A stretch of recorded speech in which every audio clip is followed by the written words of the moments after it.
Ladies favourite വേൾഡിൻ്റെ വചന കേൾവിയിലേക്ക് എല്ലാവർക്കും സ്വാഗതം. പ്രതിദിന വിശുദ്ധ വേദപുസ്തക വായന 911 ദിവസം. സെഖരിയാവിൻ്റെ പുസ്തകം 2-ാം അധ്യായം. ഞാൻ പിന്നെയും തലപൊക്കി നോക്കിയപ്പോൾ കയ്യിൽ അളവുനൂൽ പിടിച്ചിരിക്കുന്ന ഒരു പുരുഷനെ കണ്ടു.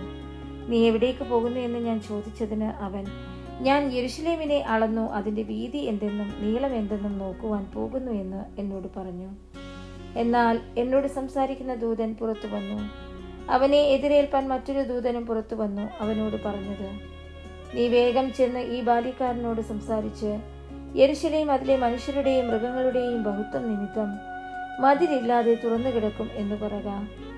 എന്നാൽ ഞാൻ അതിനു ചുറ്റും തീ മതിലായിരിക്കും, ഞാൻ അതിൻ്റെ നടുവിൽ മഹത്വമായിരിക്കുമെന്ന് യഹോവയുടെ അരുളപ്പാട്. ഹേ ഹേ, വടക്കേ ദേശം വിട്ടോടുവിൻ എന്ന് യഹോവയുടെ അരുളപ്പാട്. ഞാൻ നിങ്ങളെ ആകാശത്തിന്റെ 4 കാറ്റുപോലെ ചിതറിച്ചിരിക്കുന്നുവല്ലോ എന്ന് യഹോവയുടെ അരുളപ്പാട്. ഹേ ബാബേൽ പുത്രിയുടെ അടുക്കൽ പാർക്കുന്ന സിയോനെ, ചാടിപ്പോക. സൈന്യങ്ങളുടെ യഹോവ ഇപ്രകാരം അരുളി ചെയ്യുന്നു, നിങ്ങളോട് കവർച്ച ചെയ്ത ജാതികളുടെ അടുക്കൽ അവൻ എന്നെ മഹത്വത്തിനായി അയച്ചിരിക്കുന്നു. നിങ്ങളെ തൊടുന്നവൻ അവന്റെ കൺമണിയെ തൊടുന്നു. ഞാൻ അവരുടെ നേരെ കൈകുലുക്കും, അവർ തങ്ങളുടെ ദാസന്മാർക്ക് കവർച്ചയായിത്തീരും. സൈന്യങ്ങളുടെ യഹോവ എന്നെ അയച്ചിരിക്കുന്നു എന്ന് നിങ്ങൾ അറിയുകയും ചെയ്യും. സിയോൻ പുത്രിയെ ഘോഷിച്ചുല്ലസിച്ച് സന്തോഷിക്ക.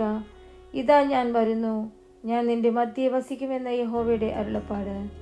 അന്നാളിൽ പല ജാതികളും യഹോവയോട് ചേർന്ന് എനിക്ക് ജനമായി തീരും. ഞാൻ നിന്റെ മധ്യേ വസിക്കും. സൈന്യങ്ങളുടെ യഹോവ എന്നെ നിന്റെ അടുക്കൽ അയച്ചിരിക്കുന്നുവെന്ന് നീ അറിയുകയും ചെയ്യും. യഹോവ വിശുദ്ധ ദേശത്ത് യഹൂദയെ തന്റെ ഓഹരിയായി കൈവശമാക്കുകയും യെരുശലേമിനെ വീണ്ടും തിരഞ്ഞെടുക്കുകയും ചെയ്യും. സകല ജഡവുമായുള്ളവരെ യഹോവയുടെ മുൻപിൽ മിണ്ടാതിരിപ്പിൻ. അവൻ തന്റെ വിശുദ്ധ നിവാസത്തിൽ നിന്ന് എഴുന്നള്ളിയിരിക്കുന്നു.